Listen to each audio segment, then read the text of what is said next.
इस कथा के माध्यम से आप यह जानकारी प्राप्त करेंगे कि भगवान श्री कृष्ण जो अपने हाथ में मुरली लिए रहते थे उसका क्या नाम था और वह मुरली किसने उन्हें दान की थी तथा वह मुरली पूर्व जन्म में कौन थी और प्राण त्याग के समय अंतिम समय राधा जी ने भगवान श्री कृष्ण से क्या मांगा। इन सभी बातों की जानकारी आपको इस कथा के माध्यम से प्राप्त होगी।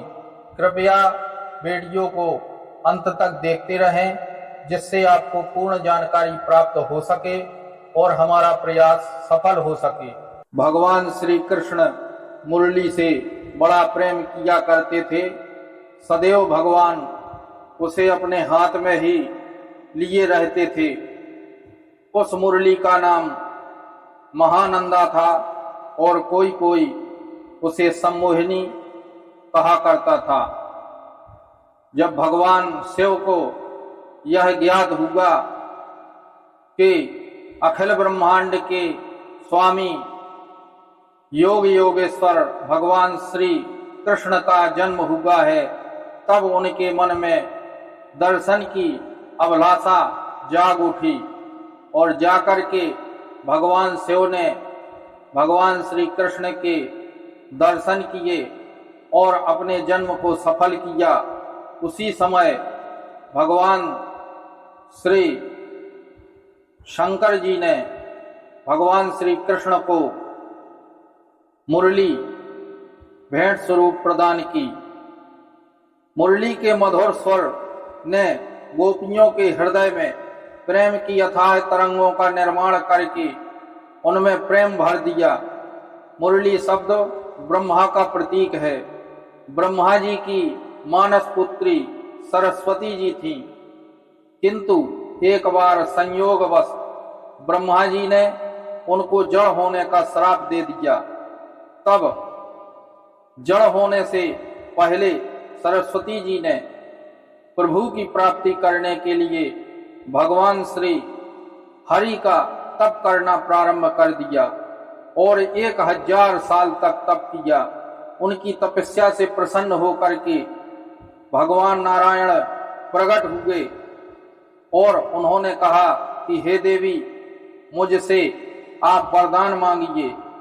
तब उन्होंने कहा कि प्रभु, आप मेरा उद्धार करें, क्योंकि मेरे पिताजी ने मुझे जड़ होने का श्राप दे दिया है।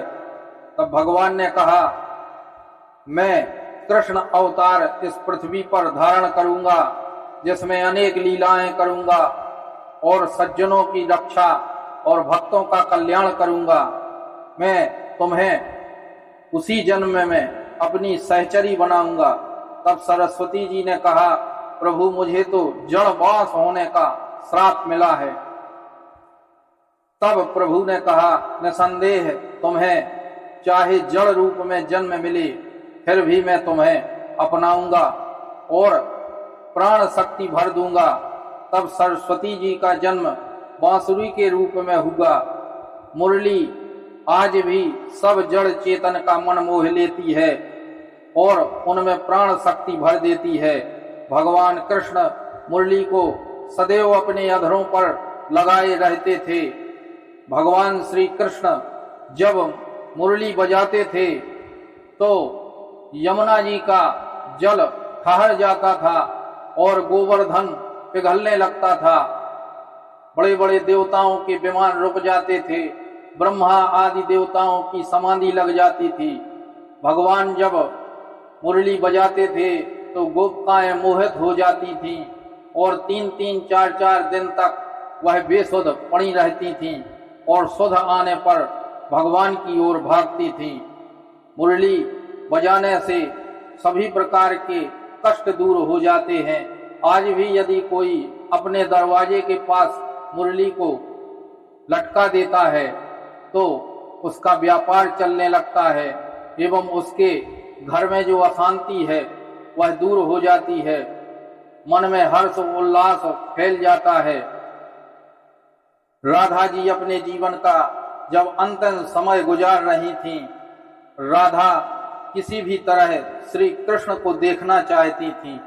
श्री कृष्ण भी यह बात जानते थे, इसलिए उन्होंने एक बार राधा जी से भेंट करने का अपने मन में निश्चय किया।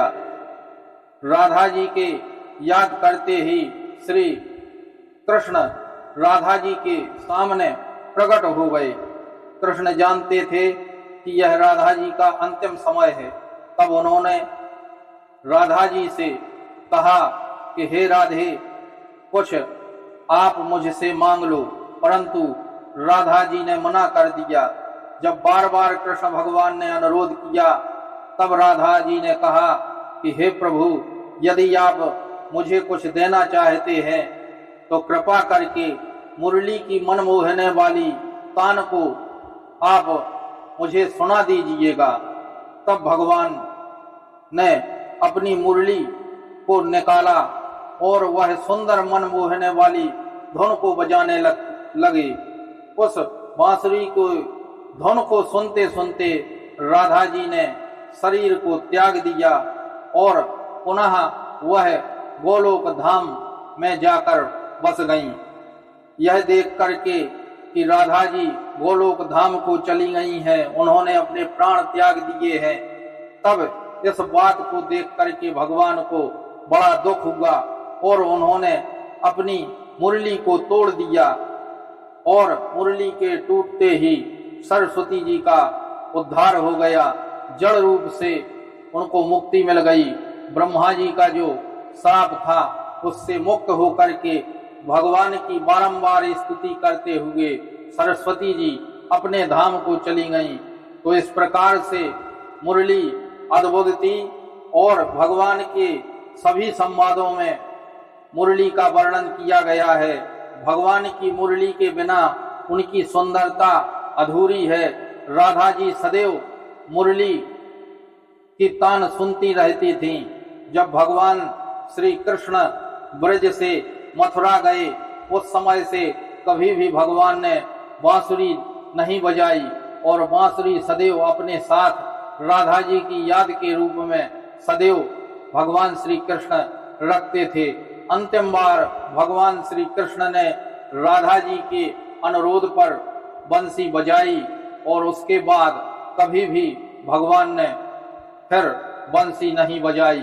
तो इसी प्रकार से ज्ञानवर्धक जानकारी के लिए आप दा शक्ति चैनल से जुड़े रहें और अगली कथाओं की जानकारी के लिए आप इस चैनल को सब्सक्राइब करें, जिससे आपको कथाओं का लाभ निरंतर मिलता रहे। और कमेंट में राधे राधे लिखना ना भूलें।